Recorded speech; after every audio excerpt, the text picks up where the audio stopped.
would you mind introducing yourself for the audience, please? Yeah, sure. I'm Matthew Wood. I am predominantly a painter of interiors, as you can see here, and have been so for probably 15 or so years, I'd say. I think the first interior I painted was of a studio where I used to teach in Shrewsbury, which then went on to the John Moores, got shortlisted for the John Moores Prize, and from there I kind of evolved, started to look at sort of National Trust properties, Powis Castle, and things just sort of went on from there, really. I've also painted landscapes and still do, but predominantly I'm interior. So yeah, so what, because I suppose there's loads of questions. This is the thing, is that I usually have about 5 or 10 questions based on something which an artist will say. But what I'll go with first is, what came before, for anyone who, because the audience may not know your work, so what came before this interiors kind of thing? Was it mainly landscape, or what was it? Yeah. Lots of landscape, lots of plein air landscape. At the time I was sort of teaching part-time, and I think as an antidote to that, I would head for the hills. So moved to Wales and headed for the hills and the mountains, and just sort of had small boards, kind of these sort of sizes here. Just grab one. Yeah, and kind of worked with that kind of size there. Yeah. And they're great. It's practical, just on board, in a rucksack and an easel, and straight off and out. Loved it and still do. So yeah, just sort of worked with that primarily, and then sort of by accident, that first interior was just as a result of a student asking me to paint a still life of oranges and apples, and I couldn't face it, so I said I'll do a doorway instead. So I did a doorway into a darkened studio, and that started it all. Was it what was it? Do you know? Was it the depth? Was it the layers? What was it that drew you to that? It was. I'll show you a picture of it. I've got one somewhere. But yes, it was. It was the light to dark thing. So it was looking through an aperture into something which you couldn't quite explain.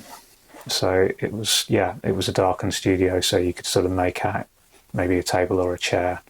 And I think I remember there was one of my students had put a huge tag, because it was a life drawing studio, had put a huge tag on his tag on a wall to the left of the door, so that was included. And I thought I sort of preserved that in some way. Yeah, that's brilliant. And I mean, obviously, because I know you a little bit, I know that you use photographs as reference for your work. Yeah. And a lot of the time people will go, oh, it's always better to paint from life. But I think you're one of those exceptions where you can see the advantages. But for anyone who's not aware, what are the advantages of working from photographs that you find? I can take my time over something. The light doesn't change too much.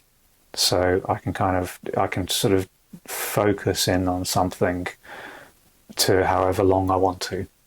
The plein air was really, really important. And I still go back into that as a reference point.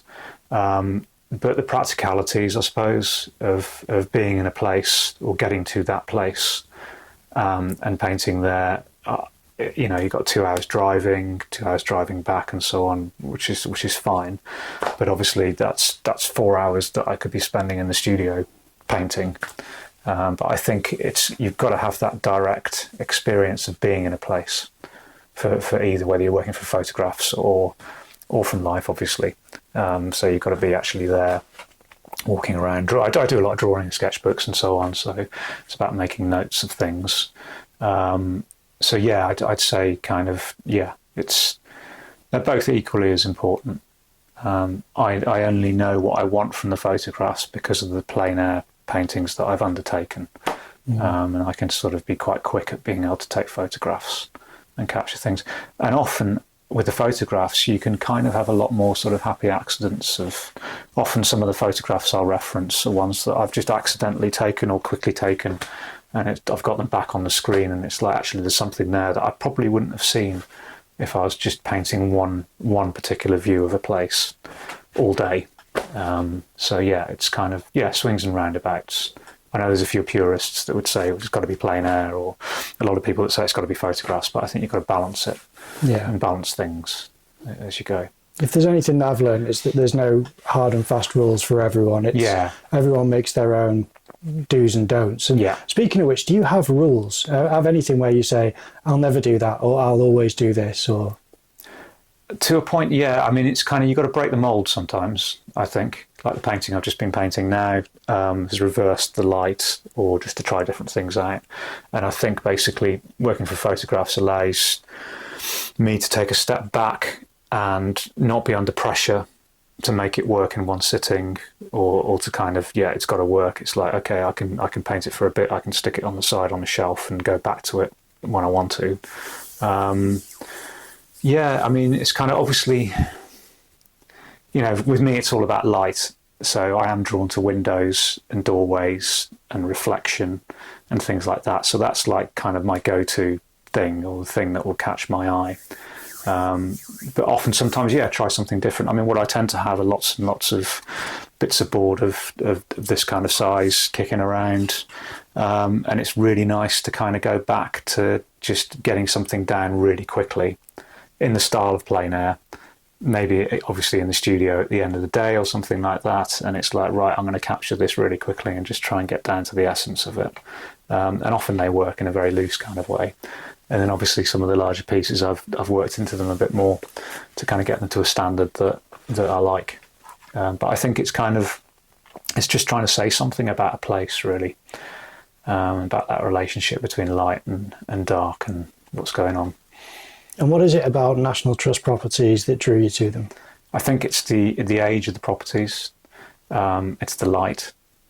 It's the patina that you have, the scuffs on the floor, the sort of slightly kind of dusty windows and reflections, worn pieces of wood, worn bits of furniture and so on. But then, sometimes you can walk into somebody's house and just be captured by something there. So, but it's definitely an atmosphere and a sense of place.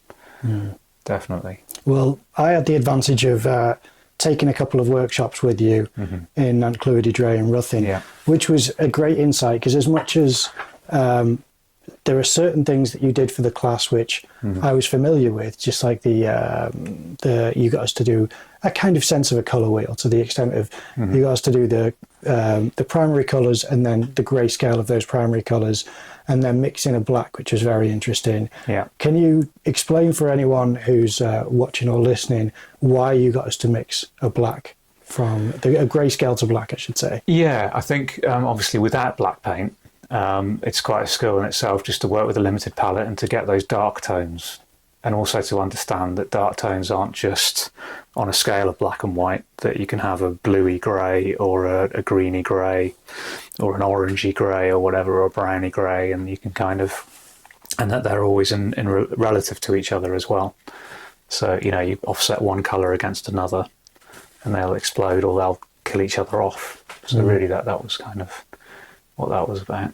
I found it really interesting how I was convinced, just like everyone, I'm sure, that I had a black, which would go just neutral grey, and then it went purple as you add the white to it. That's an interesting thing. And then you kind of gauge it back to that.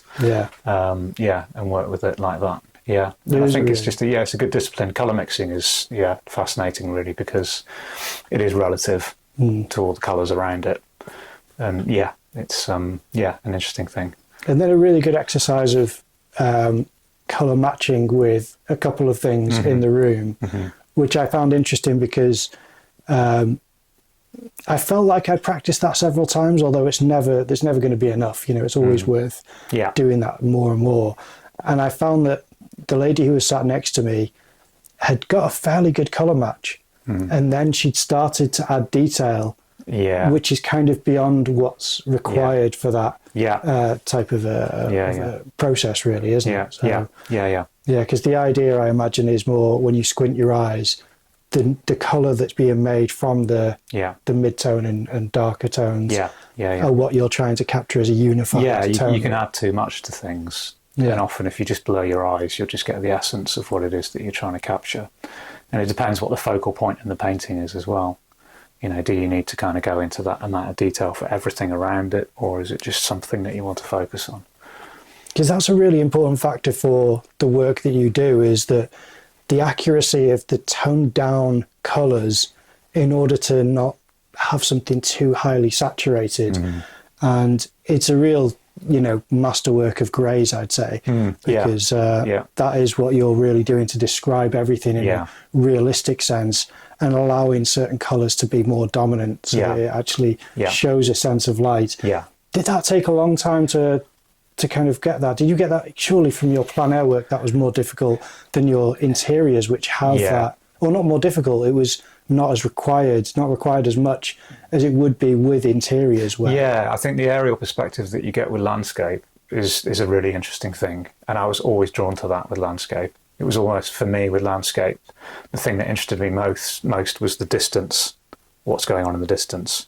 And then gradually with the interiors, it's like, you can offset the distance with the foreground and give that presentation of depth, which is the same with landscape as it is with interiors.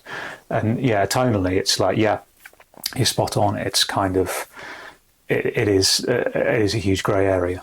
It's and I know from living in Brussels for a couple of years and painting there, it was like there are multiple shades of grey, and how you can work with that. And obviously with the interiors, you're going from a much darker tone to lighter, which is great. That's probably one of the things that I really enjoy about the interiors, is you can work with that huge contrast of tone, and really play around with that and things. But the grey area is a good thing. Definitely. It's something which, I'm going to make a bit of a blanketed statement, which might be a bit unfair, but it's something which you notice in high street galleries, is that a lot of bright colours fighting each other. Yeah. And that's why I think that an understanding of the tertiary mixtures is really the strength of kind of painting anything well observed, or anything which is going to communicate depth and form in a true sense. So that's something which I love about your work. But there's also certain tools that you use, which you've shown me. Is there anything you can talk about as far as what you use to kind of aid some of the measurements that you make? I've got a sliding bevel. Shall I hand them to you? Please. So obviously, working from a screen, I've immediately got a rectangular aperture, and then with this particular implement here, I can bend, and it's the similar process as you'd use if you were, measuring and doing life drawing, but obviously reduced to this, and it's kind of slightly more accurate. So I can slide and take it across, which is kind of useful when you're working with perspective, with floors and so on, just trying to get that angle down correctly, really, which works better for these sorts of paintings. I've got a kind of bendy thing. I'm not sure what it's called, French curve thing or whatever. It's a rubbery kind of thing. There it is in front of the camera. Great. Which again, I can transpose angles and curves and bends quite nicely from the screen to the board. So you go up to the screen and do the curve, bend it around, get it to the right shape, and then transfer it across. But obviously it's a guide. You need to interpret what you've got and kind of relate it to what you're painting as well. So there's a degree of artistic expression, but it just aids and speeds up the process of getting down something which has caught my eye, really, initially. That's the whole thing, really. It's just sort of going around. I mean, this is the sort of Black Country Museum in Dudley, and I think I went round and took 250 photographs, of which maybe 80, I think, are kind of paintable. So, but it's the buzz of the place, really, the atmosphere, and sort of being there and so on, and dipping into it. And I'll make other visits as I work through the series, really. But it's knowing when to stop. But I mean, it's just there's something about the place which has sort of caught me and caught my eye. So I'm trying to kind of get that down at the moment.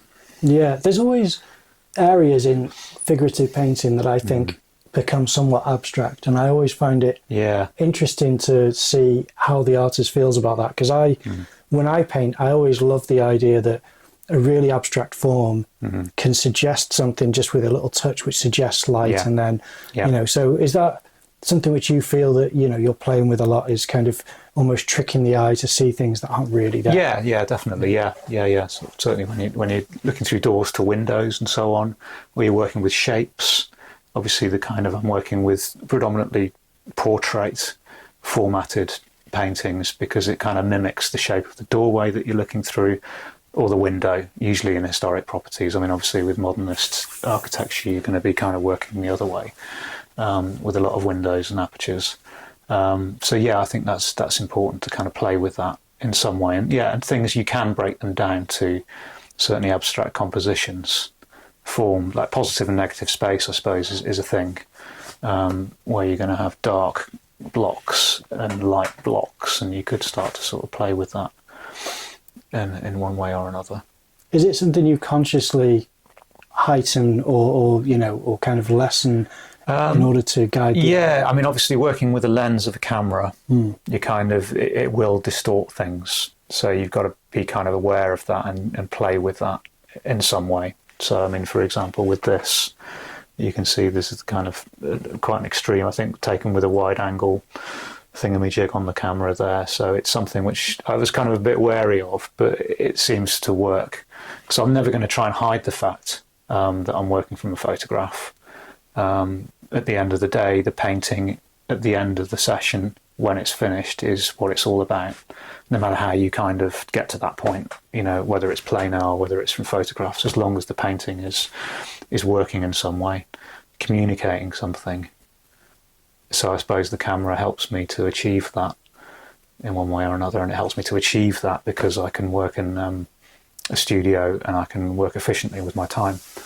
Because similarly, I wonder whether you treat edges in a certain way in order to draw the eye, or to make sure that the eye isn't drawn to certain areas, which will, because eyes can be drawn off at the surface, can't they? So are you conscious of that?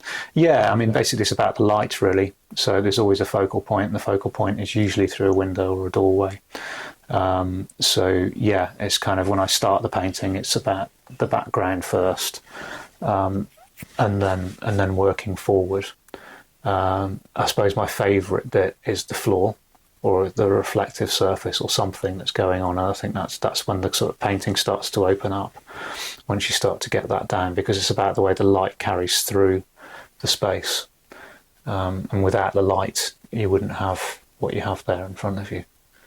And you don't really see, or very rarely see, brushstrokes, which is a really nice thing to hide, I think, or to not have too overly present, because that way it has a naturalistic look to the landscape or the interior. It's kind of, it's an unconscious thing, I suppose. I don't go out of my way to produce this technique in the way it looks. I'm actually kind of envious of painters that show the brushstroke and can work with things and almost take an imprint of something and translate it into quite a gestural painting. Yeah. I just don't work like that. I work with the paint until it gets to a point where the painting's working for me, and just so happens that I hide the brushstrokes, or I do that, but I'm not self-consciously trying to achieve that. I'd love to be able to work in a more gestural way and show the brushstrokes, but it's just not me.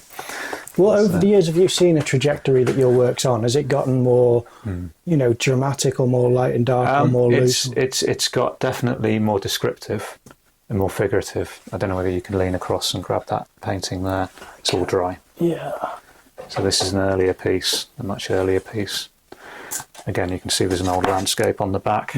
But yeah, that painting, I think this must go back over 15 years ago. One of the first interiors that I painted, and it's a bit dusty. But you can see, the difference between that and what's going on there. But, I really love this painting as well, because actually, I suppose it has that gestural thing. You can see the brushstrokes more, so I have just tightened up a little bit. But yeah, it's kind of, it's funny how things progress. And there's no plan. There's no plan of where I'm going or where I went from that to that. It just happens to be that way. This funny thing is that you can see in this things that I can imagine you wouldn't do these days, which is there's a tighter line work on the window than there is in anything in the foreground. Which again, true. Perhaps your focal point has always been the light in the distance. Yeah, definitely. It's interesting. That. Yeah, it's very interesting. Yeah, good observation, because you're right. It's become the windows, but also everything in between is kind of tightened up and focused on. And compositionally, do you make that decision based on thumbnail photographs? How does that work? Yeah, I mean, obviously I take the photographs. I'm aware of the photographs as I'm taking them, so I'm looking at them and thinking, okay, yeah, I think that could work. You know, obviously I'm getting a real buzz from being in the place. I'll take many photographs, not all of them I'll work with, but it's just getting a feel. And then I'll get them on the screen in the studio and just go through them and just highlight the ones that I like. They might need cropping, they might need tweaking in some way. And then, yeah, I've got a list then, a short list. And I just kind of work with what's floating my boat, really. I'll just wake up in the morning and just think of something, or something will float into my head, and I'll get cracking, really, with that. So, I mean, a lot of these paintings, like these ones, I'll paint generally in a day. The larger ones, maybe with more detail, maybe 2 or 3 days. So generally, I kind of do a painting a day in some way. The interesting thing is, as well, is that access to these properties relies on somewhat relationships with the people who either manage or own the properties. Yeah, and that's a good point, actually, because when I was journeying to the places like Paris Castle, which is just down the road, it's great, that relationship that you build up with the staff that work there, the volunteers, the visitors, the conversations you have, the connections you make, all that sort of thing. And I do really, really miss that. So yeah, you have to kind of reach out a lot of times. Boston Lodge, Festiniog Railway, painting on the right there. I mean, that was just, somebody had recommended that as somewhere to visit. So I just made a phone call and arranged to go there. And that was a fantastic place. Absolutely, I need to go back there actually and just reconnect. But yeah, it's interesting, and yeah, things happen. That's what I like about this. So people will say, "Oh, have you been here? Or have you tried that? Or let me introduce you to somebody, or if a commission or something, come along and see my house," and all that sort of thing. And yeah, you make those connections. So, like that. Would there be an artist around the world watching this and listening to it?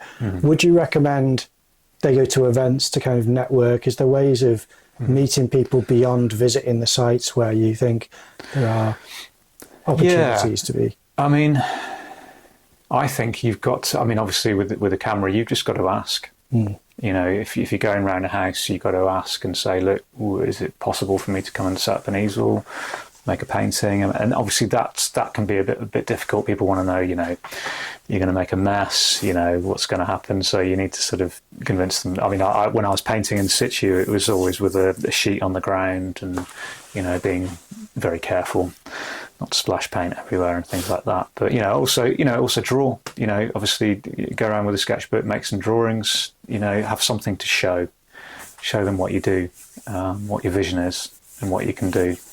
And often, I've been approached by a lot of places because they've seen work from other exhibitions of other houses and just think, oh yeah, that'd really suit our house. Not like Nan Clwyd, they'd seen it in a magazine article and somebody had recommended it, and then, it sort of went on from there. But yeah, it's things snowball, or that's what I find exciting, is you never know where you're going to end up.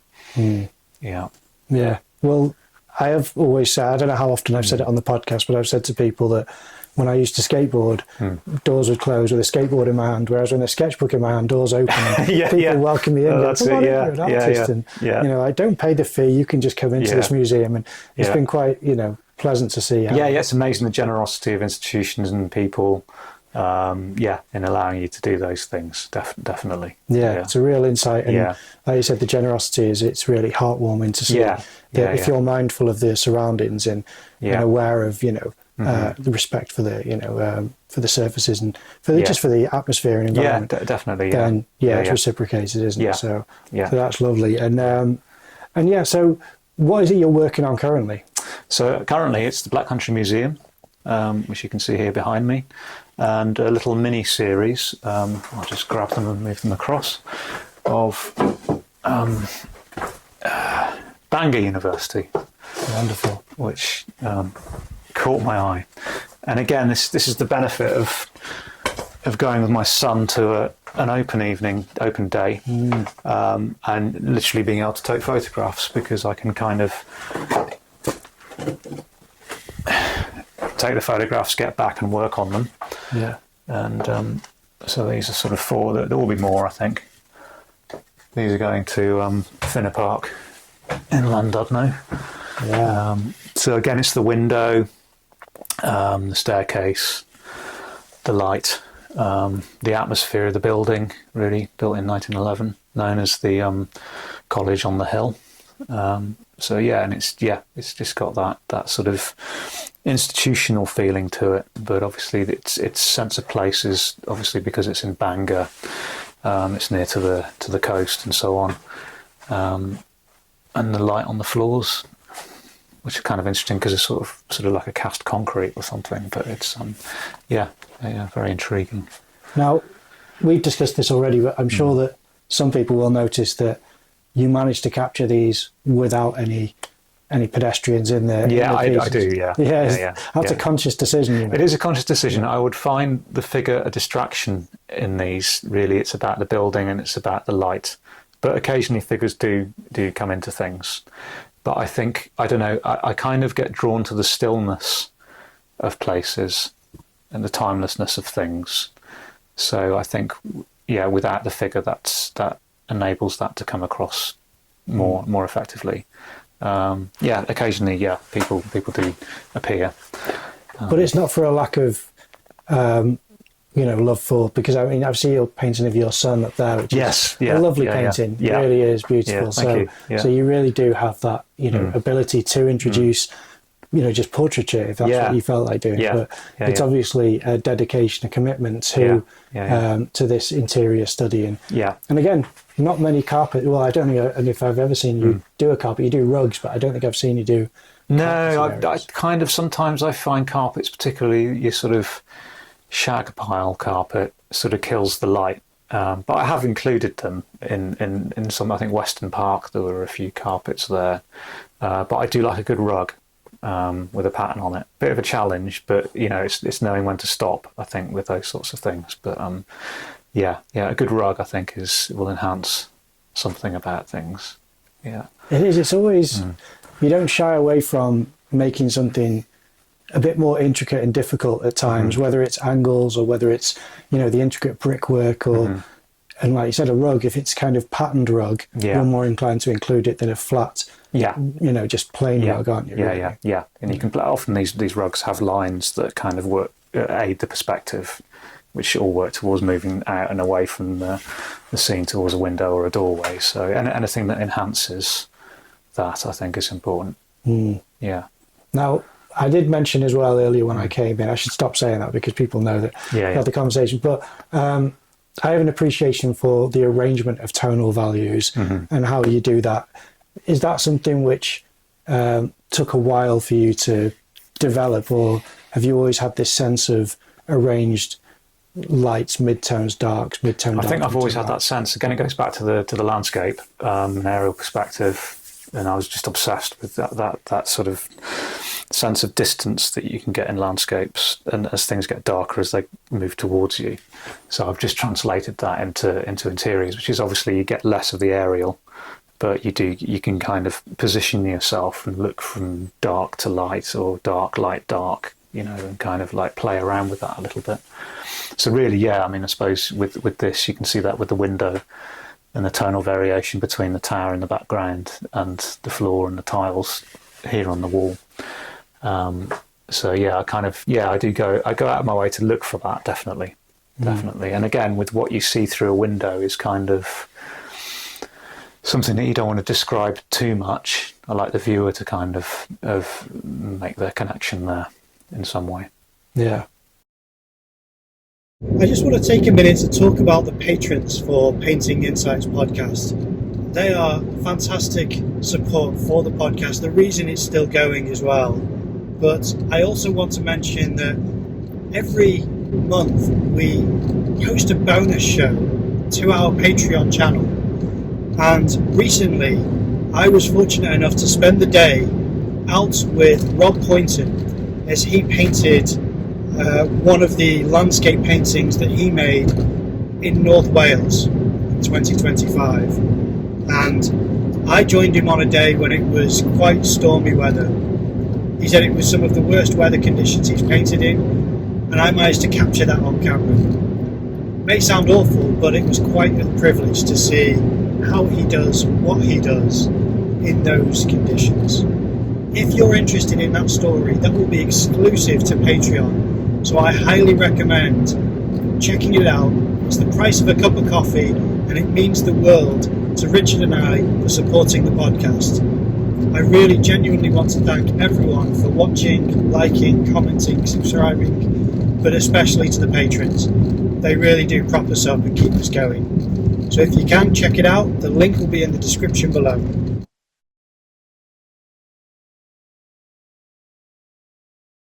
Now, there's a lot of line work in some of these paintings, which I think someone like myself would probably be too lazy to actually render it all. But I do see that you allow some of that to disappear on the inside left there, which is nice to see, because I think if it were everywhere, it would then detract, but you've kind of allowed it in the shadow to disappear and in that lighter left-hand side. There's you need to know when to stop with these things, and sometimes you can overwork it, but you don't need to give too much away. Fading things away, and also bringing certain things into focus or out of focus. Obviously the floor is quite important to sort of focus in on that with these. But what's interesting as well is that it looks like a lot of these are freehand lines, but some I wonder whether you've got a straight edge. Oh, I've used a straight edge, So occasionally I use a freehand, but I basically use a guide or just a straight edge. I've got lots of bits of wood and all sorts around, so I find something to help with that in some way. That's great, because I mean, I've seen you do freehand lines, and it's brilliant as well. You've got a really steady hand. Yeah. Some of it just looks uncanny. That's why I thought. Often, sometimes if it's relevant for what I'm doing, things like the window in that one needed just to kind of make it right, really make it work. It depends really. I mean, obviously, if you're working with sort of flagstones, you can do that freehand. If you're working with some of these surfaces, certainly with some of these terracotta floors, they needed more of a straight edge to kind of work with it. But then you don't want it to be too tight, so you've got to kind of sort of play with things, work with it there. Put a guide down. I mean, with the floors, I tend to kind of sort of block it in, wash it on, block it in, get the tones sort of there, and then I work over it with a pencil and a straight edge to kind of get everything in the right place, because it's easy to rub out. You're not working wet into wet or anything like that. And then once that's kind of in the correct place, I'll go over it with a brush. And what tends to happen with the pencil is that it kind of makes a groove in the paint. So when you kind of go over it with a brush, the paint sits in the groove. So you've got that, and also you've got that texture. So when you rework over it, which I do, that line remains there as a reference point. So then you can kind of rework it afterwards. So there's a lot of toing and froing, kind of getting things right. But always the floor is last, and getting that reflection and bringing everything to light or to life comes last. So, but I mean, do I understand that you've just said the floor is rendered last, though, as far as fully rendered last? Yeah. Why is that then? I don't know. It's my favourite bit. So save the best till last. And just kind of work with that, and it tends to bring it all together at that point. So I always work from the outside in, or from the distance inwards. But obviously, because you need to establish the light levels that are going on beyond the aperture first to determine the correct tones for, say, around the window. Otherwise, if you're kind of you could paint this in and think, oh, it looks great. And then as soon as you lighten that up, you realise it's much too dark. So you just got to keep on lightening it. So that kind of, and then obviously then the light is hitting the floor kind of last. So that goes down last. Yeah. Now, I do like to cover what goes wrong at times. And you've told me a story once, which I love. And I was wondering if you could tell it to the audience about a painting where you'd set up your easel, started the painting, and then realised that it had shifted or something, and everything had kind of gone. Oh God, yeah, that one. Yeah, that was Penryn kitchen. A very awkward view of the huge windows in the kitchen, and I think the easel was off, the board was off. I wasn't using a sliding bevel or anything. I can't remember. I think I was kind of working with it more freehand, but I was working for photographs. And then the board, everything was off by a couple of degrees. So I've got a sort of very good table saw in the workshop. So I basically had to build up a jig set to the right angle, and I pruned the painting down to the correct angle and setting to kind of get it to work. But that's what happens sometimes. And do I remember correctly that it then didn't fit in its frame that it was? Yeah, I think I had to reframe after that. Yeah. But often what I have are the frames. I get the frames made up with the inside aperture and the outside aperture. So I'll cut the boards, I'll prime the boards up on a large scale, and then I'll just cut these to fit the frame like that. And then off I go, and I don't need to worry too much. Or obviously take the paintings to the framer, and he cuts these to that shape. But it works quite well like that. I've got quite a good setup, so and I can work quite accurately with the saw. Yeah, I can work with that. This is an interesting thing to look at. As the next thing I was going to ask was about your ground colour. Yeah, is having a ground. So yeah. So how would you describe it? Is that like a grey green or it's a grey brown? Is it grey brown? Yeah, grey brown, maybe a bit of green in there, depends on what I've got in the mix. But yeah, it's just gouache, just bits left over, or just a couple of colours mixed together, diluted and then just washed on and wiped off. And it gives quite a nice neutral, not too dark, not too light, sort of background really to work into. And is this, again, does it aid with the, because we were talking earlier about how saving the floor, doing the background to the foreground, and how all the light adjusts. I assume that, does the ground aid in that, or is it more for the... Yeah, it does. I mean, a few painters I know that are able to just leave this ground and have it there. I can't do that. I've got to kind of work over everything. So actually, in the end of the day, it probably doesn't make that much difference. But for me, it's kind of nice, I suppose, to kind of map it all out, work it out, and then work into it and build the window up on the neutral background. I mean, inevitably what I do is I tend to, with the window, all of this will be painted white anyway, and then I'll work whatever the detail is needed for what's going on in the background, so it gives it that translucency.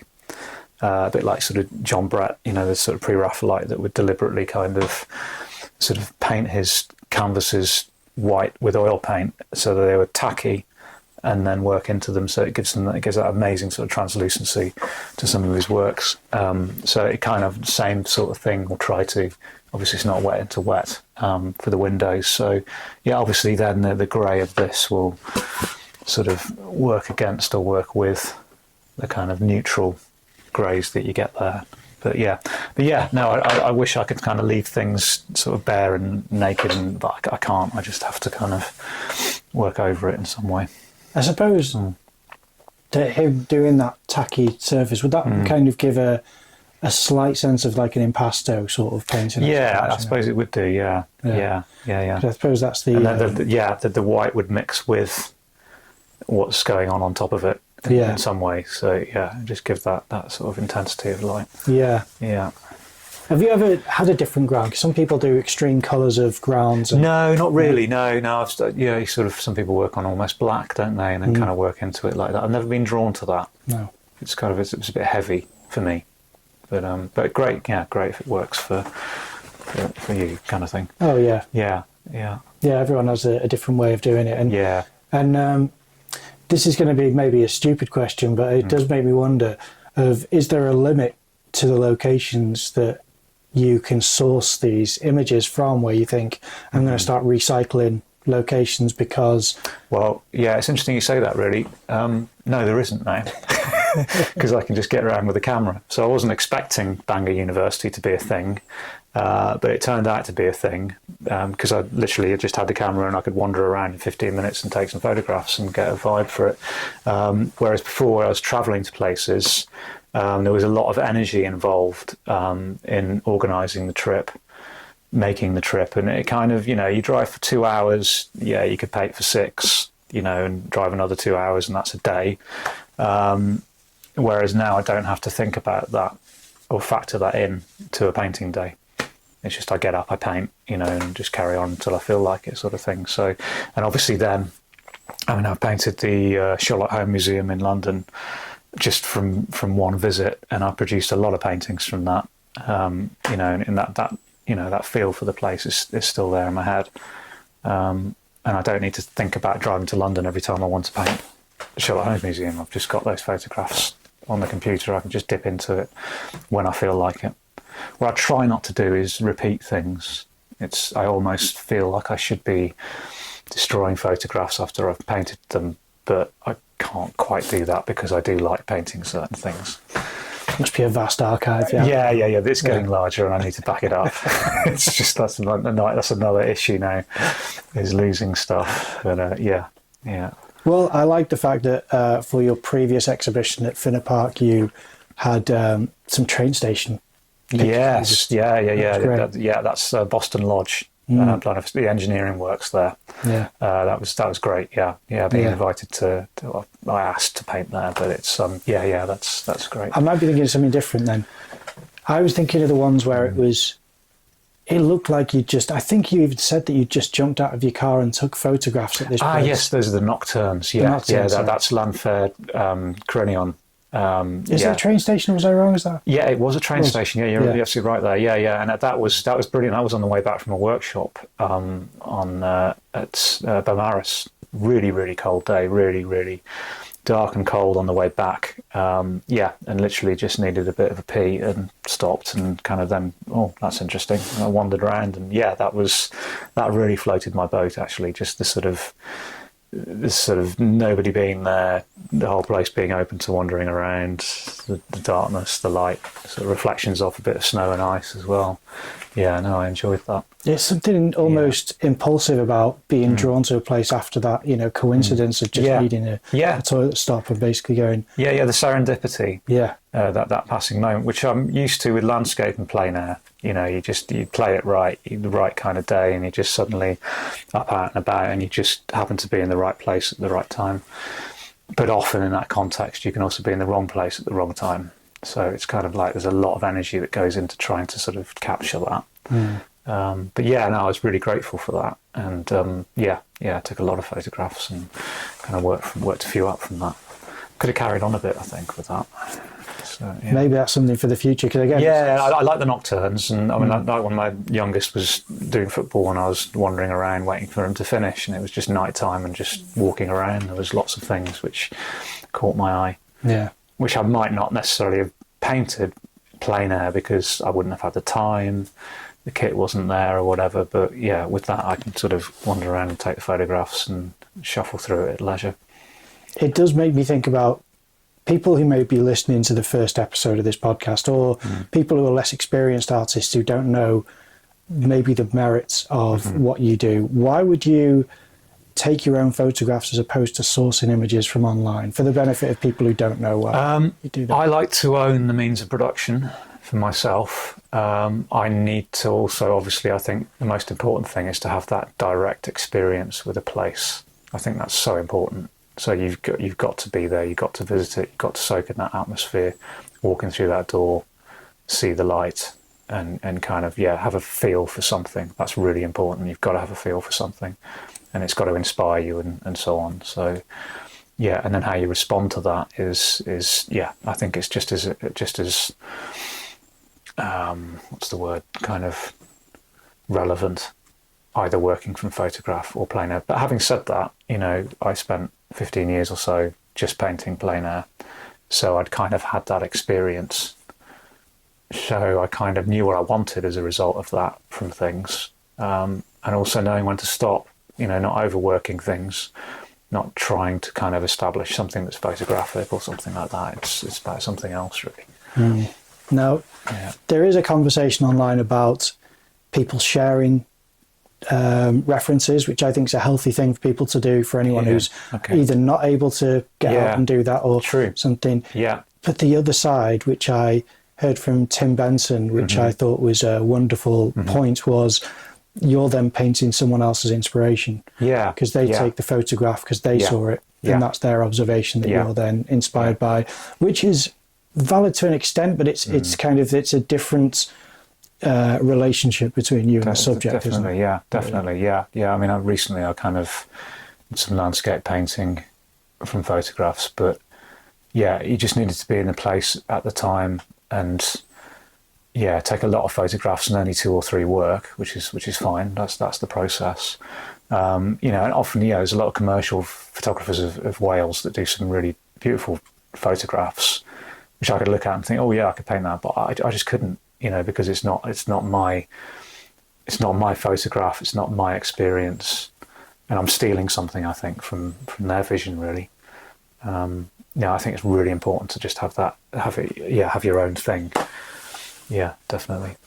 This question is going to kind of go back a little bit, so I might have to edit this back to a previous point. Yeah. So I don't know whether we covered this significantly enough that we should, which is the angles that you find in your paintings, and, you know, from the photographs, and how that's really important, but it's also very you, as opposed to other interior painters who will have straight lines where it will in reality be straight, and yet you'll take advantage of the ability to skew things through one way or another. Can you talk about why you do that? Yeah, it's I suppose the lens distorts on the camera, so you know it's about being aware of that. So the height of the camera when you take the photograph, certainly with the iPhone that I've got, will determine how it skews and distorts. It's about getting everything in. I mean, I do crop things and I do skew things on not Photoshop but Affinity Photo, so I can skew things back sometimes, but it's about whether it works or not. So I mean, like with this one, I started this painting and the door, if you take the door out of context, it just looks completely wrong.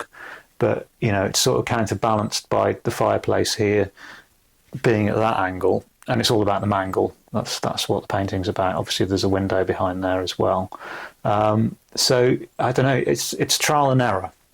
So you've got to sort of take the photographs, look at them on the screen, ruminate on them and think, okay, is this going to work or not? But yeah, it's like the angles of looking here at this window. It's sort of, I think you've got to have the knowledge perspective. I mean, I know about like single point, double point, triple point perspective and how that works with things. So I think you've got to understand what the camera's doing and why it's doing that. And then really for me, it's about whether it works for what the subject is that I'm painting. Yeah, and it kind of, it does sort of play with perspective in some way. But it's kind of, I can get more in a way. It's interesting that, because I mean, when I was painting plein air, particularly like these, it was almost like a section, a zoomed in section. That was the way I would see things, which sort of bothered me. It kind of works, and when I look back on it now, that works as a process of looking at landscape. But sometimes I just wanted to be able to get more in, and I wasn't able to. But the camera sort of takes that a little bit wider, so I can sort of differentiate and take things out that I want to. And it's sort of grown a little bit. And I think, I like exaggerating perspective as well, because it will draw the eye more into the composition. But yeah, you've got to be fully aware of what it's doing and why it's doing it. I find it almost interesting that your landscapes aren't kind of they don't as much relate to the interiors. They're kind of a completely separate ability that you have, because some painters who do landscapes will do them in the trees and they'll be in the woods. Yeah. And whereas you'll kind of have this huge kind of vista, like you said, of a landscape, which is a very different discipline from the interiors that you do. It is, isn't it? Which I love your landscapes. I think they're amazing snowy landscapes as well. I think it's really beautiful work. Yeah, it's funny that I don't know why, really. I just follow my nose and just respond to what I see. And it all goes back, I suppose, to the initial landscape painting I did, which is all about the distance, all about the aerial perspective. And I think, that's something which, I think maybe it's also special to Wales and the Welsh landscape, how you perceive hills and valleys and things like that. And it's similar with the buildings. You never go, right, I'm going to get the whole building in. You kind of like, there's going to be a room in there. Yeah, for me, it's like the things that you walk past that just catch your eye, like the window or even the staircase. You know, you might be going from A to B and it just might be something that just catches your eye. And that's why I like it. I mean, that's why I kind of work small, I suppose, as well, is because they're small paintings that will catch your eye and draw you in, but they don't necessarily need to be the centre of attention. Often I ask clients that buy works, send me a picture of where you've hung it, and it's great. It doesn't have to be above the fireplace. It can just be off to one side somewhere doing its thing. It's yeah. I think that specialisation really, it's what kind of turns your name into a verb a little bit. Where, right, okay. I'm sure my brother said you could Matthew Wood that, and he sort of said about the interior. I was just like, I can see it, and you can see landscapes or interiors, I should say, through your lens, right? A little bit when you're in places, which is really helpful. I think. Nice to hear that. So, it's a good thing. Yeah. We talked about the tonal range that you have. Yeah. Earlier, you did a bit of painting on camera for us and talked a bit about your colour palette. Is that a set colour palette? And if so, which colours are on your palette? It's quite a limited palette. So I just work with a dark brown, a dark blue, a mid-range blue, a mid-range brown, a warm yellow and a sharper yellow, and a crimson and a cadmium red. So out of all those quality, that's only 2 names. I'm going to have to know the names of the other. Should I get ultramarine, burnt amber. I think it's a kind of burnt sienna. Shall I just nip across them? I'm sorry, but we do this with every guest. So names. So it's a yellow ochre, surely. Yellow ochre, yeah. Cobalt blue, lemon yellow, cadmium yellow. It's almost like my eyesight is terrible. Is that going to be the crimson? Primary red. Oh, primary red. Red. It's more alizarin crimson, and a cadmium red. So that's that, and a very, very good quality mixing white or permanent white in gouache. Which is going to be the next question. Yeah. What does that offer that titanium white doesn't? It's a really strongly opaque. So it's going to basically solidify the colours that I mix with it. It doesn't crumble, it doesn't crack. It just holds and binds things together. It remains sharp, which is great for when you're highlighting light and working with it and so on. Yeah. Brilliant. Yeah, and that's been always that palette, or is that reduced or expanded? I think it's always been that palette. I mean, originally when I was doing the interiors like this, I think I was working with acrylics and Dulux one coat emulsion, which again, it was the opacity that I wanted with the white, and then I discovered the gouache that I work with there. So that sort of moved that on a little bit. But really, I mean, the sort of gouache comes about because I work quickly and I work impatiently. And that's one of the things with oils is kind of that sort of time lag of waiting for something to dry in to work over it and so on. I mean, I'm not a natural oil painter, I suppose. A lot of people can work with that fluidity with it and make it work for them. I can't seem to work with it like that. And the gouache just suits me because it dries quickly and I can layer up and I can work dark into light or light into dark. Within 10 minutes it's dry. I can scrape it off, I can wipe it off, I can rework over it, I can keep on working into it. It's quite forgiving. So it just suits me. Not for everybody's taste, I suppose, but for me it's great. Obviously they're on a board, so it's resilient, and they're varnished. I varnished them. These aren't varnished. That's probably why they look a little bit chalky, is because they're not quite varnished. So when they varnish, they just come forward a little bit more, and that's a proper gouache varnish is UV proof and everything, so it enables it to kind of be sort of hang freely like an oil painting. And they look like an oil painting. Yeah, a lot of people say that. Yeah. So I work in the same sort of way, I suppose. So that's kind of why, I suppose. It's it's forgiving for me. I love working with it. The interesting thing is I've spoken to several oil painters who will sketch with gouache, and they sketch with it similar to, I suppose, how you paint, not to the finish that you do. Yeah. Whereas gouache painters that I've interviewed paint in a far more graphic finish. Yeah, that's right. Yeah. How did you become familiar with gouache, with this type of practice of it? I was teaching at the European school in Brussels for a couple of years, and I had they stopped this gouache. They had it there, and I had free time, so I used to cut myself some little boards, and I used to disappear up into a classroom that wasn't being used with a view over Brussels, and because I didn't have the oil paint, so I just worked with it. And I thought, actually, yeah, this is really interesting because I can just get this down so much quicker than I can with the oil paints to the same effect. So yeah, that's where that stems from. Yeah. Because as well, people will use watercolor and gouache because they relate so closely. Yeah, opaque watercolors, from as I understand. Yeah. And that's never been something which you've done, is it? No, I've never really had that traditional training, I suppose. And it comes down to training and the way that you perceive certain mediums need to be used. And I've never really been like that. So for me, it's all about the final finished thing and what it says. So I'll just work with whatever it is to get to that point.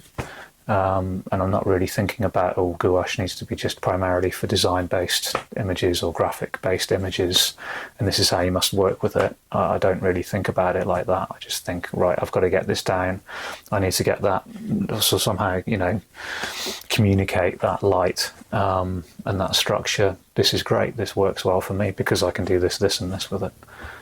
Fantastic. Yeah. No, it does work. It really does. Yeah. So, what's your experience been with galleries? Has it always been a pleasant thing? Have you ever had any trouble with galleries? Or always been a pleasant thing? Fantastic. Yeah, I really enjoy working with galleries. Galleries work hard. They work hard to put work out there and promote things. And I'm happy to work with them to do that. I think because it just takes that out of my hair. I don't need to think about that sort of thing. I just want to get on with the painting. Yeah, that's fantastic. Because obviously some artists have difficult relationship with galleries. Yeah. Some artists can't get into galleries and have that trouble. Some artists are against galleries. It's all again a spectrum of preference and experience. Definitely. I think you're right there. It's a spectrum, and people have different experiences, maybe different generations of. I think nowadays the art market is really buoyant.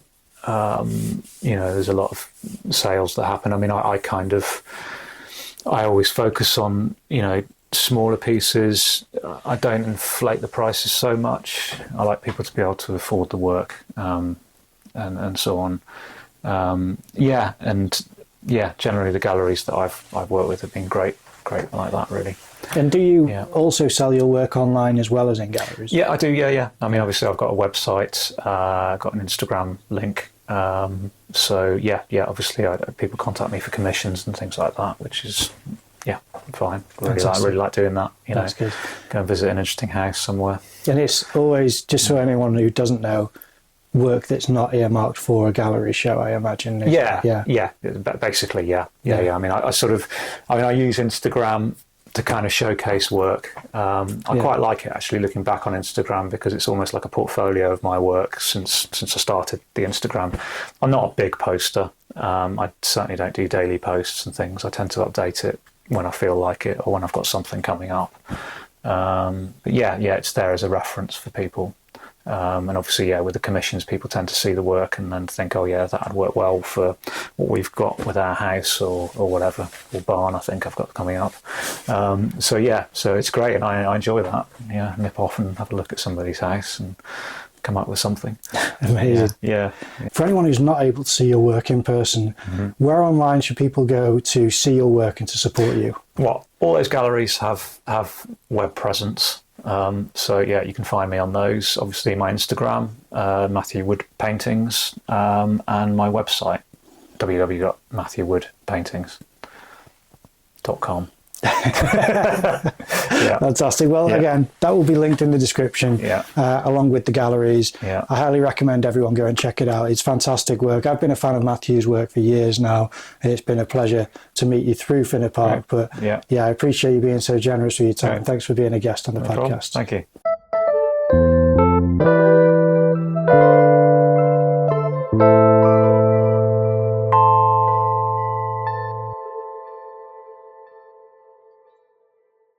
Well, we hope you enjoyed that episode. If you can support the podcast by leaving a like or a comment down below, that would really be great. But what we'd really like is if you're able to leave a review on the podcast channels, wherever you listen to it or download it, because that helps us get spread around the internet so that more people have access to us and able to see what we're making. Also, follow us on Instagram, and we'd really appreciate it if you like and engage with our posts.